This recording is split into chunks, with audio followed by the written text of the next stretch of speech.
안녕하세요. 저는 30대 후반의 여자입니다. 저는 평소에 욕심부리지 않고 착하게 살아야 한다고 생각하는 사람이에요.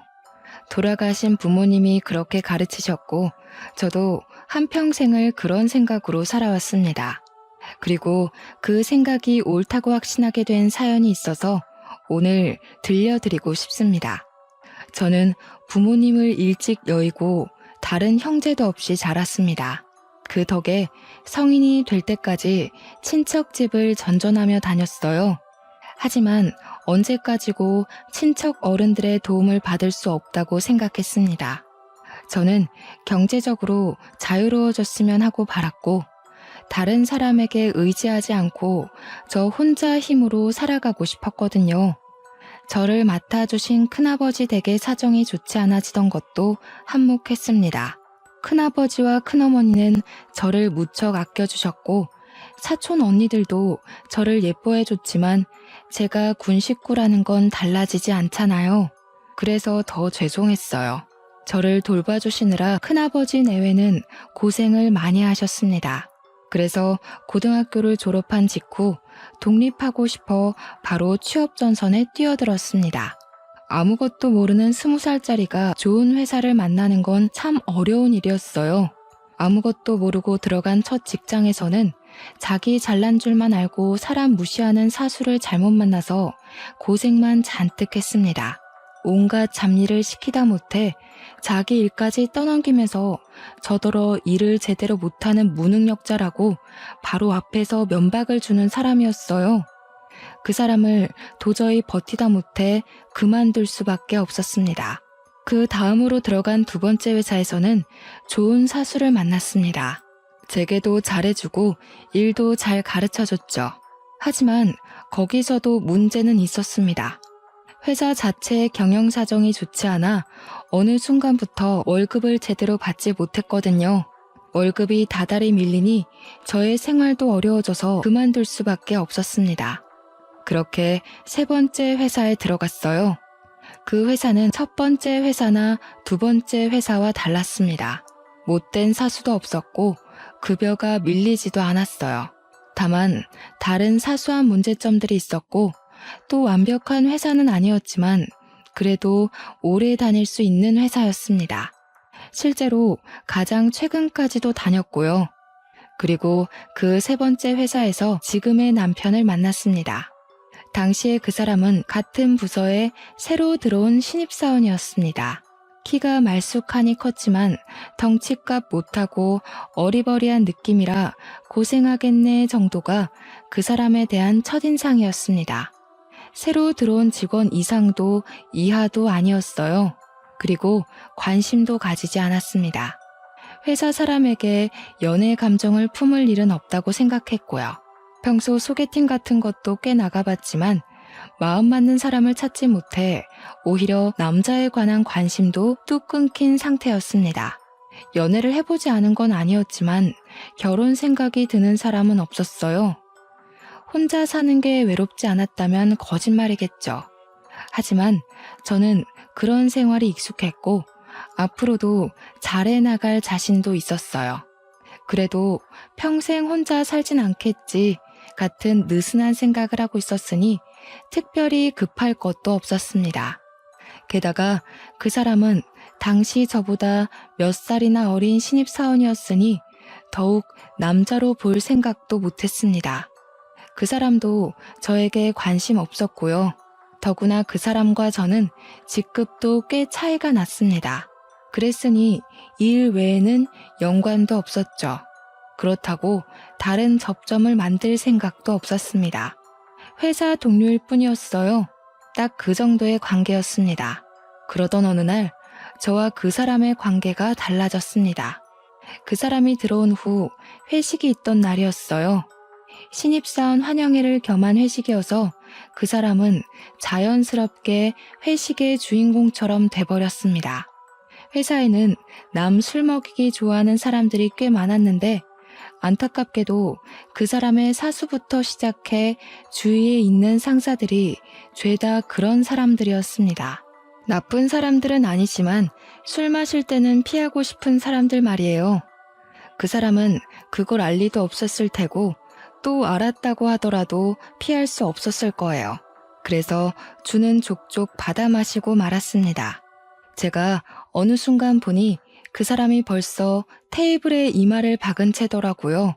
회식을 시작한 지 얼마 되지도 않았는데 몸을 가누지 못할 정도로 취한 걸 보자니 안쓰러운 마음이 드는 한편 좋은 생각이 떠올랐습니다. 마침 저는 회식을 그다지 좋아하지 않았고 그날은 특히 몸도 좋지 않았어요. 그래서 적당히 빠져나갈 생각을 하던 중에 그 사람이 보인 겁니다. 저는 그 사람을 데리고 밖으로 나왔어요. 아무래도 신입이 많이 취한 것 같으니 이대로 둘 수 없지 않으냐, 데려가서 택시를 태워보내겠다, 그런 말을 하면서요. 다른 사람들은 부어라 마셔라 하고 있기에 바빠서 제가 그 사람을 데려다 주든 말든 신경 쓰지 않는 것 같았습니다. 실제로도 그다지 신경 쓰지 않았을 테고요. 저는 술이 떡이 된 그 사람을 데리고 밖으로 나와 편의점으로 향했습니다. 편의점 바깥에 있는 의자에 대충 앉혀두고 숙취 해소제를 사서 들려주었어요. 그때까지도 그 사람은 딱히 정신을 차린 것 같지 않아 보였고 저는 택시를 불러 그 사람을 태워보냈습니다. 다행히 자기 집 주소를 부를 줄은 알더라고요. 그리고 그 다음부터 그 사람이 제 앞에 알짱대기 시작했습니다. 틈만 나면 말을 걸고 커피를 사주고 같이 식사하자고 하는 등 관심을 끌려는 게 분명해 보였어요. 거기에 태도는 어찌나 사근사근한지 봄바람이 따로 없었습니다. 하지만 저는 그 사람에게 관심이 없었고 애둘러 거절하고 최대한 무시했습니다. 그런데도 그 사람은 제 마음을 얻기 위해 끈질기게 굴었어요. 그 노력 덕에 저는 그 사람을 조금씩 마음에 담게 되었습니다. 그걸 안 그 사람도 더 열심히 제게 잘해줬고요. 그러다 보니 어느 순간 정신을 차렸을 때는 그 사람과 단둘이 레스토랑에서 식사하며 고백받고 있었더군요. 그 사람은 끈질기고 또 다정한 사람이었습니다. 단순히 끈질기기만 했던 사람이었다면 끝까지 무시했을 텐데 다정하게까지 구니 속절없이 마음이 녹아버린 거예요.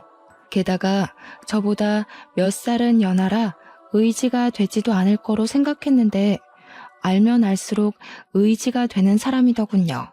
저는 그렇게 그 사람과 연애를 하게 되었습니다. 저는 결국 이 사람이 아니면 안 되겠다는 생각이 들었고 마침내 결혼하게 되었습니다. 물론 결혼에 꼴이 나기까지 마냥 순탄하진 않았습니다. 처음 인사드리는 자리에서 시부모님이 저를 탐탁지 않게 여기는 걸 알았거든요. 시부모님은 저를 반대하셨습니다. 제가 그 사람보다 나이가 많고 부모님도 없는 데다가 학력도 그다지 좋지 않아서 마음에 들지 않는 것 같았어요. 저는 사실 저를 마음에 들어 하실 거라는 생각을 그다지 하지 않았습니다. 그래서 마음의 준비를 단단하게 하고 갔기 때문에 크게 상심하진 않았죠. 그래서였을까요? 저는 그때 시부모님이 저를 마음에 들어 하지 않으시는 것보다도 인사를 하러 간 자리에서 뵌 그 사람의 아버지가 제가 다니는 회사의 사장님이라는 사실에 더 놀랐습니다. 남자친구가 알고 보니 남편은 사장님의 아들로 장차 회사를 물려받을 생각으로 입사했다니 드라마에서나 나올 법한 사실에 놀라지 않을 수 없었어요. 누구에게도 알리지 않고 들어온 거라서 저 외에도 회사 사람 대부분이 그 사실을 알지 못했습니다. 평소 그 사람이 워낙 소탈하게 굴기도 했고요. 어쨌든 저를 마음에 들어하지 않는 시부모님을 설득한 건 남편의 꾸준한 설득과 저의 노력이었습니다. 남편은 저의 마음을 돌렸듯이 인내심 있는 사람이었고 저도 이 사람과 함께라면 평생을 함께하고 싶었기에 노력했죠. 그렇게 시부모님은 저희의 결혼을 허락해 주셨습니다. 사실 시어머니는 그때까지도 저를 못마땅해 하셨지만 시아버지는 저를 조금씩 마음에 들어하게 되셨어요. 저희는 시아버지의 허락에 아래 결혼할 수 있게 되었습니다. 결혼하고 얼마 되지 않아 저는 임신하게 되었습니다. 남편은 세상에서 가장 행복한 사람인 것처럼 기뻐했고 저도 무척 기뻐했어요.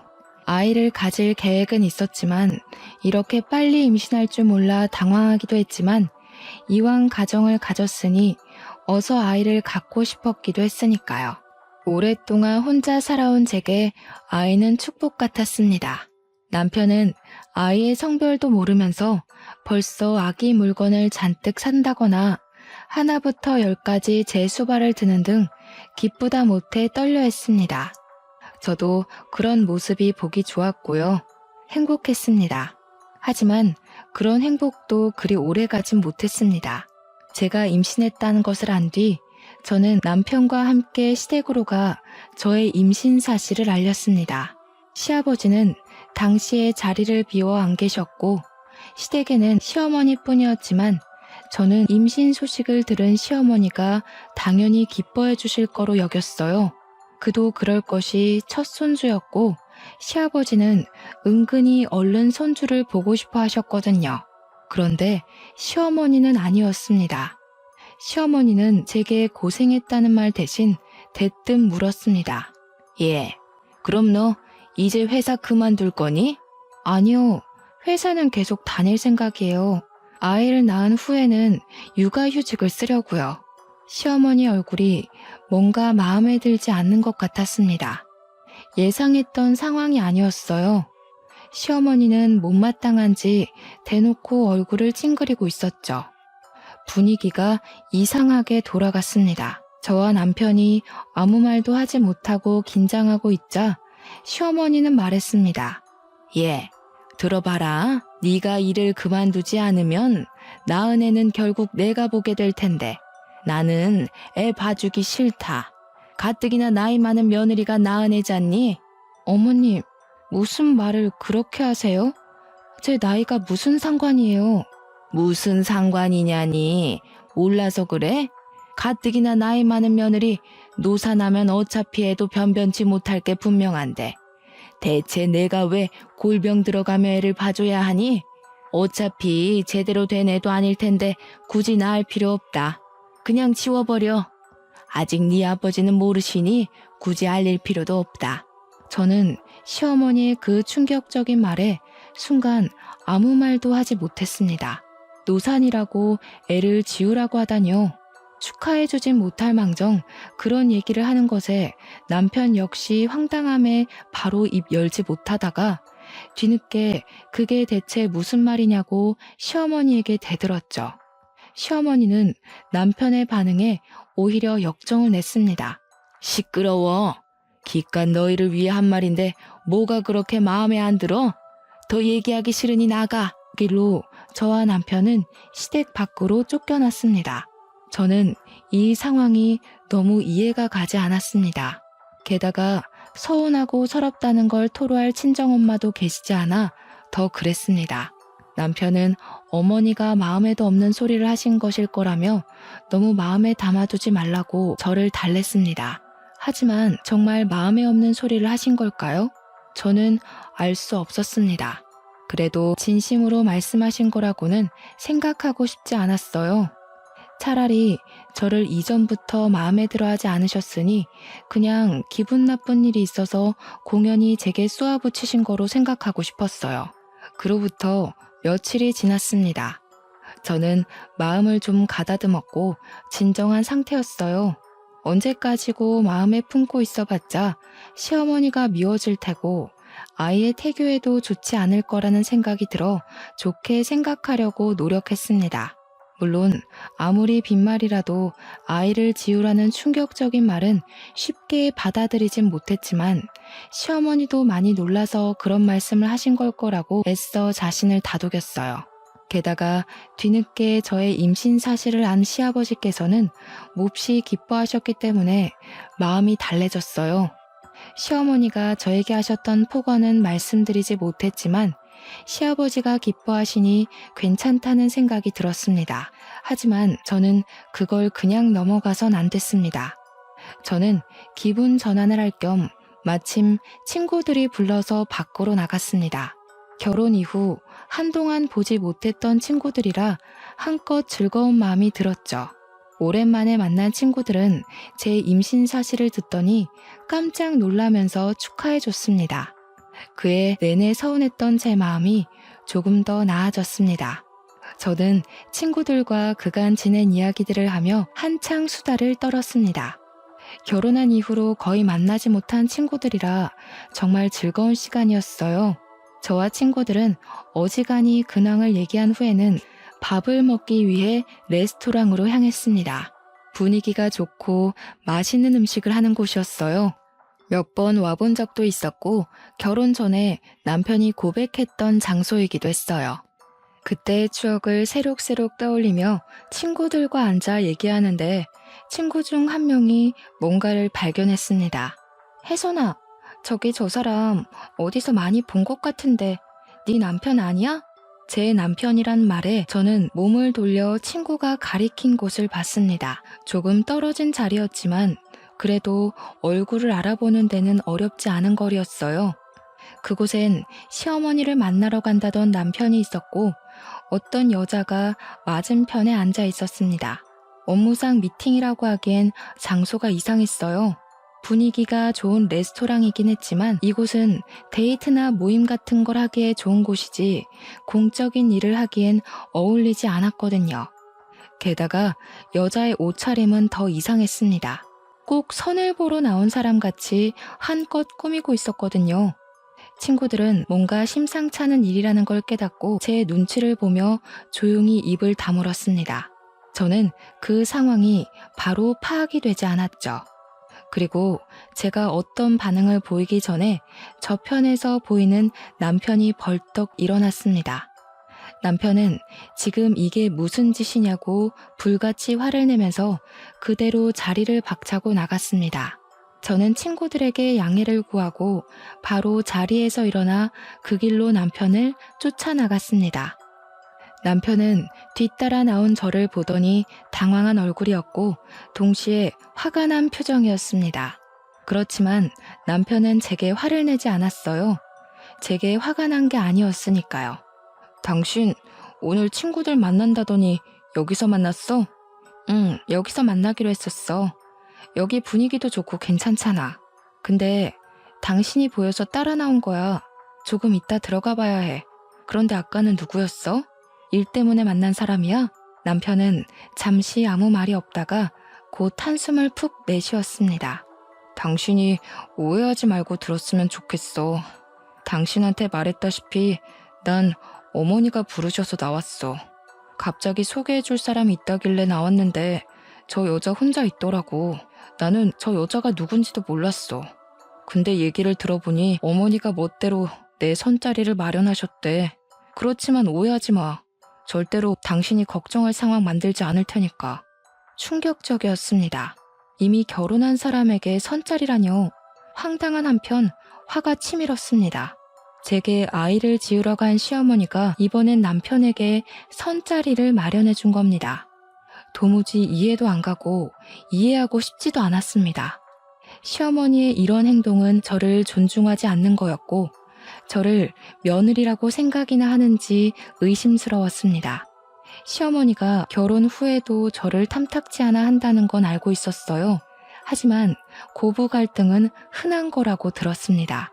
당장 제 친구들만 하더라도 시어머니와 사이가 처음부터 가깝지는 않았다고 했고 저는 천천히 시간을 들여 시어머니의 마음에 드는 며느리가 되고 싶었습니다.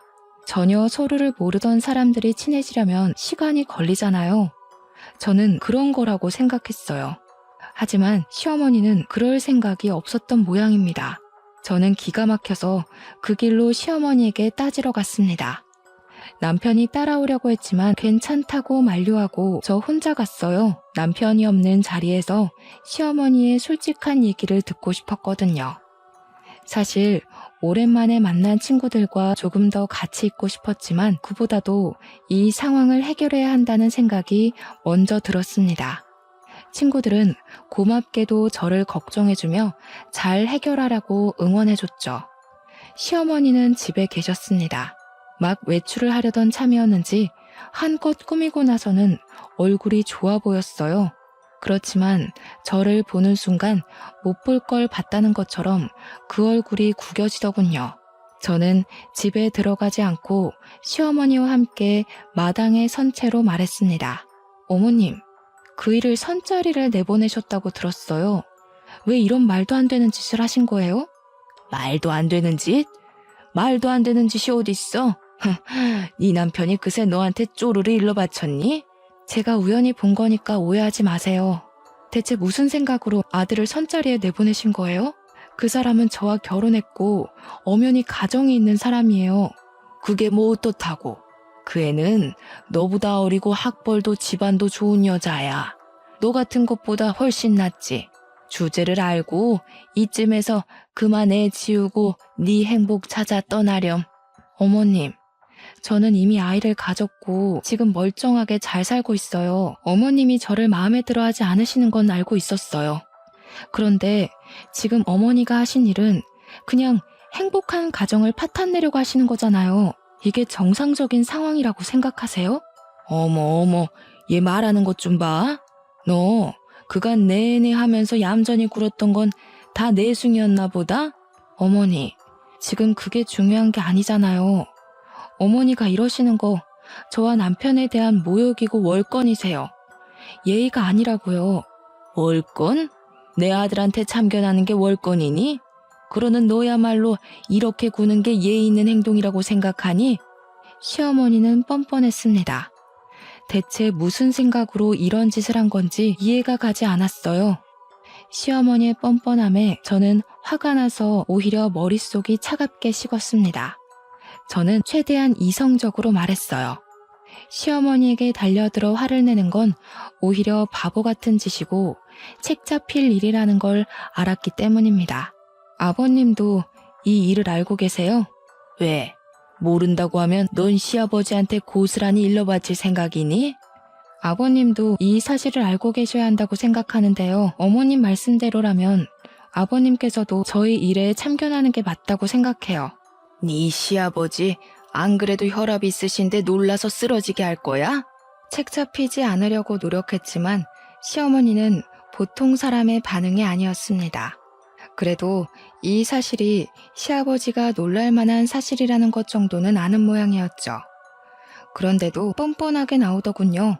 그렇지만 저는 거기서 시아버지에게 말할 거라고 으름장을 놓지는 못했습니다. 시아버지는 최근에 혈압 때문에 병원을 자주 오가고 계셨고 조심해야 한다는 소견이 있었거든요. 시어머니의 이런 짓들을 알렸다가는 충격받으실 게 분명했어요. 건강에도 아무런 도움이 될 것 같지 않았죠. 그래서 저는 시어머니의 만행을 시아버지에게 알리고 싶은 생각이 굴뚝 같았지만 참을 수밖에 없었습니다. 하지만 이 일을 언제까지고 두고 봐야 한다고는 생각하지 않았습니다. 남편이나 아이를 위해서라도 해결해야 할 문제였어요. 다만 어떻게 하면 좋을지 바로 생각나지 않아서 고민해야 했습니다. 그리고 다음날 더 기막힌 일이 있었습니다. 저는 어제 있었던 일이 얼마나 충격적이었건 간에 출근해야 했기 때문에 회사에 나갔습니다. 회사에는 새로 들어온 직원이 인사를 하고 있었어요. 한동안 비어있던 자리였고 저와 가까운 자리라 어떤 사람인지 보는데 저는 깜짝 놀라고 말았습니다. 어제 레스토랑에서 제 남편과 맞선을 보겠다고 나온 그 여자였습니다. 저는 그 여자가 감히 여기까지 쫓아온 건가 싶으면서도 지나친 우연일지도 모른다는 생각을 했습니다. 설마 하니 남편과 제가 다니는 회사를 일부러 알고 들어왔을 리가 없다고 여겼어요. 그런데 인사를 한 그 여자와 눈이 마주치니 여자는 꼭 저를 알아본 것처럼 웃었습니다. 그 웃음이 무척 기분 나빴어요. 꼭 깔보는 것 같은 표정이었거든요. 저는 그 여자를 따로 불러냈습니다. 여자는 제가 불러낼 줄 알았다는 것처럼 순순히 따라왔어요. 저는 최악의 가정은 하지 않으려고 노력했습니다. 혹시 이 여자도 제 시어머니에게 속아 선자리에 나오게 된 걸지도 몰랐으니까요. 하지만 그 깔보는 것 같은 표정이 너무 선명해서 저는 울컥 화가 났습니다. 그 감정을 애써 다스리며 말했어요. 민지 씨, 어제 선보러 나갔죠? 그 선본 남자가 유부남인 거 알고 나갔어요? 네, 알아요. 혜선 씨가 그 사람 부인이죠? 그것도 알아요. 그래서 뭐요? 문제 있어요?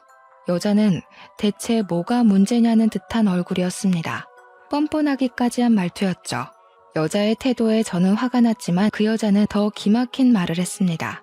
어차피 혜선 씨는 그 사람과 이혼하게 되어 있고 그 사람은 저랑 결혼할 거예요.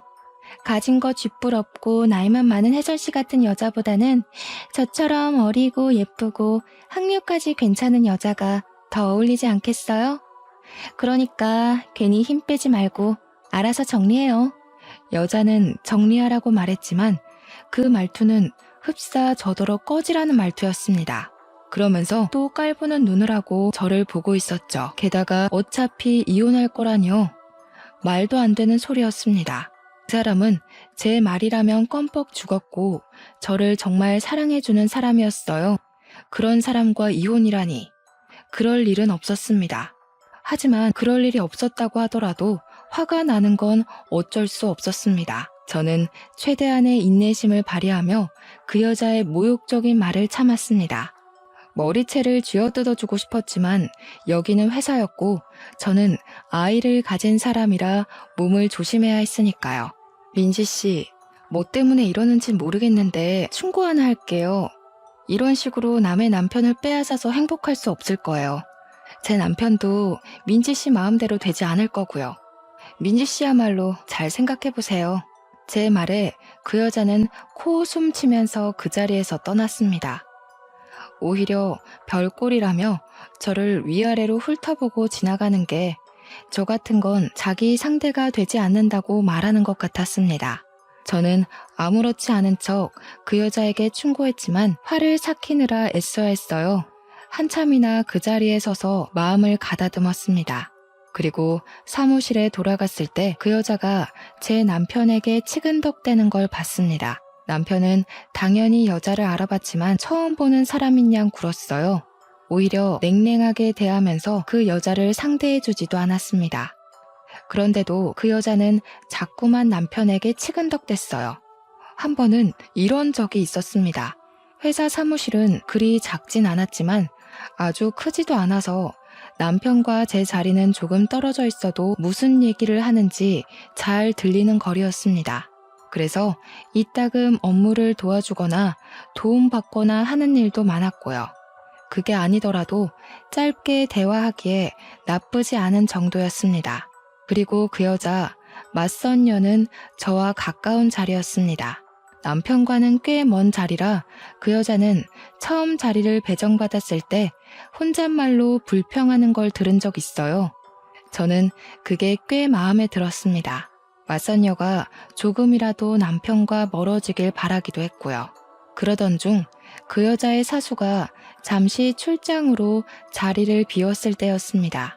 그 여자는 업무에 대해 잘 모르는 게 있었는지 아니면 일부러 핑계거리를 만든 건지 모르겠지만 자리에서 일어나 남편에게로 가서 업무에 관해 묻는 게 아니겠어요?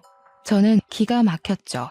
그 여자와 남편의 자리 간격은 꽤 멀었는데도 일부러 남편에게 간 건 사실 치근덕거리기 위한 핑계라는 생각이 들었습니다. 게다가 묻는 업무 내용은 저나 근처에 있는 다른 직원에게 물으면 더 쉽게 해결할 수 있는 내용이었어요. 그런데도 남편에게 묻다니 그간 그 여자의 태도는 노골적이었습니다. 사무실 사람들도 그 여자가 남편에게 치근덕댄다는 걸 알 정도로요. 이번에도 마찬가지였고 이런 적이 몇 번이나 있었어요. 사무실 직원들은 저와 남편이 부부 사이라는 걸 잘 알고 있었기 때문에 맞선녀가 남편에게 치근덕거릴 때마다 저와 남편의 눈치를 보곤 했습니다. 제가 있는데도 그런 태도를 보이는 여자를 보며 제가 다 부끄러웠습니다.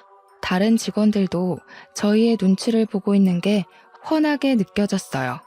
하지만 그 뻔뻔한 여자는 애교 섞인 목소리로 코맹맹이 소리까지 내며 가르쳐달라고 거의 매달리고 있었습니다. 남편의 표정은 정말 질린 얼굴이었어요. 남편은 그 여자가 물어보는 걸 알면서도 모른다고 딱 잡아떼면서 아주 차갑게 대했지만 저는 그걸 가만히 두고만 볼 수 없었습니다. 저는 곧장 자리에서 일어나 그 여자와 남편에게 가까이 다가갔습니다. 그 여자는 제가 다가가는 인기척을 느끼고 돌아봤고 다가온 사람이 저인 걸 확인하자마자 얼굴을 구겼죠. 물론 제가 알 바는 아니었습니다. 오히려 그런 표정을 하는 걸 보며 조금 통쾌하기도 했어요. 민지 씨, 그 업무는 윤석 씨 말고 저나 은희 씨한테 물어보는 게 더 나아요. 이리 줘봐요. 이건 그렇게 하는 게 아니에요. 여기 이 표 보이죠? 여기랑 비교하면서 봐야 해요. 저는 아무렇지도 않은 척 맞선녀가 가져간 서류를 보며 가르쳐주기 시작했습니다. 더는 질문할 내용도 없이 어린애가 이해할 수 있을 만큼 쉽게요. 그렇게 상세히 가르쳐주자 그 여자는 완전히 똥 씹은 표정이 되어 저는 고맙다는 말도 없이 획 돌아섰습니다. 잔뜩 불만스러운 태도로 자리로 돌아가는 꼴이 보기 좋았어요. 하지만 항상 이렇게 제가 이기는 날만 있는 건 아니었습니다. 그 여자는 제가 나설 틈도 없이 남편에게 들러붙어 있는 게 대부분이었거든요. 남편이 싫은 내색을 보이고 다른 직원들이 눈치 주는데도 모르는 척 아랑곳하지 않는 뻔뻔한 여자였습니다. 신경이 예민해질 대로 예민해진 저는 남편과 그 여자가 둘만 남는 상황이 없도록 최대한 사무실에 붙어 있었습니다. 남편을 못 믿는 건 아니었어요. 남편은 가정에 충실한 사람이었고 제 믿음을 저버리는 사람이 아니었으니까요. 다만 그 여자가 문제였습니다.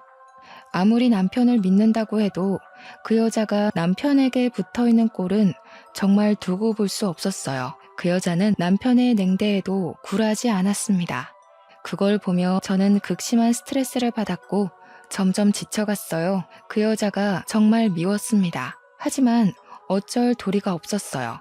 그 여자는 남편에게 치근덕거리는 것 외엔 업무를 곧잘 해내서 회사에서 잘못한 적이 없었습니다. 그런 갑갑한 날들이 이어졌습니다. 그리고 어느 날 퇴근하는 길이었습니다. 평소라면 남편과 같이 퇴근하지만 그날은 남편이 야근해서 저 먼저 퇴근했어요. 다른 때 같았으면 야근하는 남편에게 착 붙어서 야근을 자처했을 맞선녀도 그날은 무슨 바람이 불었는지 일찍 퇴근했습니다. 하지만 저는 곧장 집으로 가지는 않았습니다. 시아버지가 시댁에 잠시 들르라고 하셨거든요. 사실 시어머니와 마주치고 싶지 않아 가고 싶지 않았지만 시아버지의 말씀이시니 가기 싫어도 갔습니다. 시어머니와 마주치면 또 무슨 소리를 하실지 두렵기도 했지만 제가 겁먹을 필요도 없다는 생각으로 마음을 단단히 먹었어요. 이렇게 된 이상 차라리 마주치길 바랐습니다. 시어머니가 맞선으로 밀어넣은 그 여자가 회사에 들어왔는데 그건 알고 계시는지도 따져 물을 생각이었거든요. 그렇게 마음을 다잡은 채로 시댁에 도착했습니다. 가까이 가보니 대문이 열려 있었어요. 저 온다고 시아버지께서 미리 열어두셨나 하며 대문 가까이 다가가는데 안쪽에서 소리가 들렸습니다. 시어머니였어요. 그런데 꼭 누군가와 얘기하는 것 같아 살그머니 안쪽을 들여다보니 그 맞서녀가 시어머니와 함께 마당 가운데의 대청마루에 사이좋게 앉아 있었습니다. 저는 깜짝 놀라서 안으로 들어가지 않고 몸을 숨겼습니다. 둘이 아는 사이라고 짐작하곤 있었지만 저렇게 사이 좋아 보일 줄은 몰랐습니다. 게다가 맞선녀가 찾아왔다는 것에 어이가 없어요. 여기가 어디라고 찾아온 건가 싶었죠. 저는 당장 튀어나가 맞선녀를 끌어내고 싶었지만 곧 시어머니와 맞선녀의 도란도란한 대화 소리가 들려왔습니다. 저는 무슨 생각에서인지 휴대폰의 녹음 기능을 켰어요. 엄마, 진짜야? 이제 진짜 이 집이 우리 집 되는 거야? 그 여자가 나간대? 나한테는 절대 안 나갈 것처럼 말하고 엄청나게 방해하던데? 당연히 여기가 이제 우리 집이지. 걔는 머지않아 떨어져 나갈 거야. 제깎게 버틴다고 해도 뭐 얼마나 버티겠어. 무조건 버티는 게 이기는 거야. 임신했는데 떨어져 나갈까? 애부터 어떻게 해야 하는 거 아니야? 그 여자 애 뗄 생각도 없어 보이던데? 엄마가 다 알아서 할게. 예쁜 우리 딸 이제 결혼해서 회사 물려받으면 그때부터 인생 활짝 필 거야. 걱정 말렴. 넌 윤석이 마음에 들기만 하면 돼. 여차하면 너도 그 애의 아이를 가지면 되지 않겠어? 윤석이는 책임감이 강해서 자기 애가 생기면 그냥 넘어가지 못할 거야. 맞선녀는 시어머니를 엄마라고 불렀습니다. 저는 상황이 바로 이해가 되지 않아서 멍하니 서 있었죠. 게다가 애부터 어떻게 해야 하는 거 아니냐니요. 엄연히 제가 있고 우리 두 사람의 아이를 뵀는데 맞선녀더러 그이의 아이를 가지라뇨.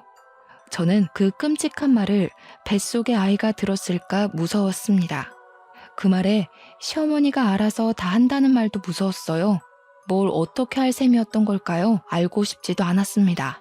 맞선녀와 시어머니의 말은 하나같이 끔찍했고 역겨운 말들이었습니다. 엄마, 그럼 이제 엄마도 아저씨 눈치 안 보고 나랑 살 수 있겠네? 너무 좋다. 얘는 아저씨가 아니라 아버님이라고 해. 그리고 나는 이제 어머님이라고 불러야지. 네가 아무리 내 딸이라지만 앞으로는 내 며느리 될 거 아니니? 손에 물 한 방울 안 묻히게 해줄 테니까 너만 잘하면 돼. 맞선녀는 시어머니의 말에 냉큼 어머님 하고 부르며 애교를 떨었습니다. 그런 모습과 맞선녀가 시어머니의 딸이라는 말에 저는 곧 떠올릴 수 있었어요. 남편에게서 들은 말이 있었거든요. 남편이 지금의 시어머니가 새어머니라고 했었습니다. 남편을 낳아주신 시어머니는 남편이 어릴 적에 돌아가셨다나 봐요. 그 후에 시아버지는 지금의 시어머니와 재혼하셨다고 했고요.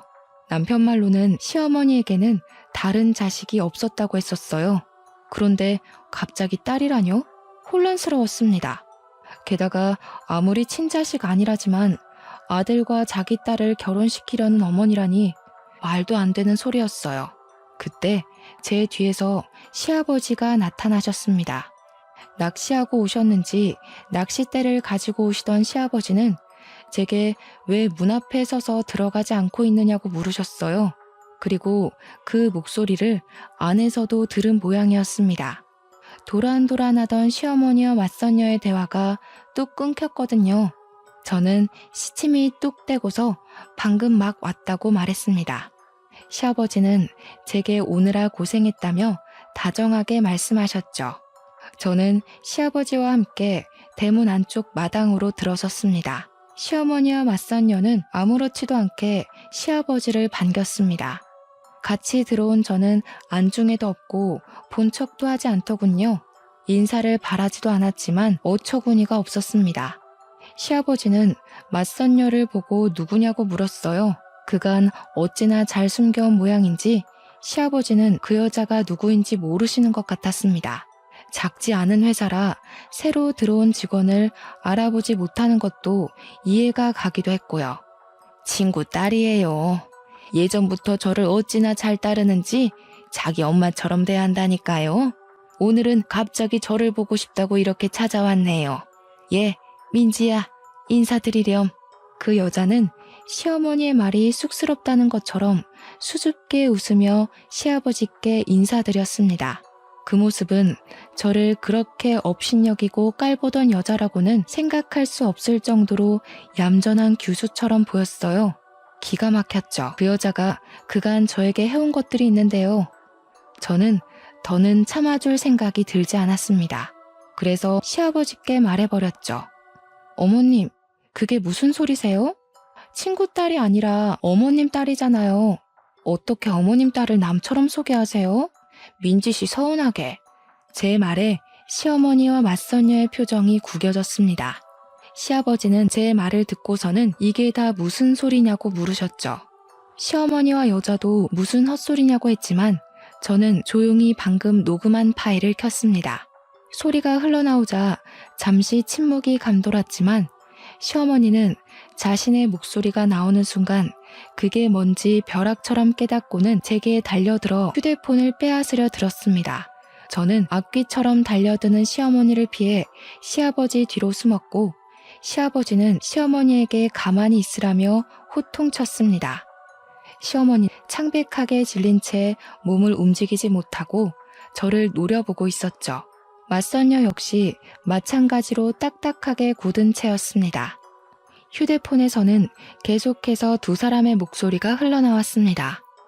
맞선녀가 시어머니에게 엄마라고 부르는 것부터 시작해서 애부터 어떻게 해야 하는 거 아니냐는 말, 이 집이 우리 집이 될 거라는 말, 너는 앞으로 내 며느리가 될 거라는 말까지 전부 다요.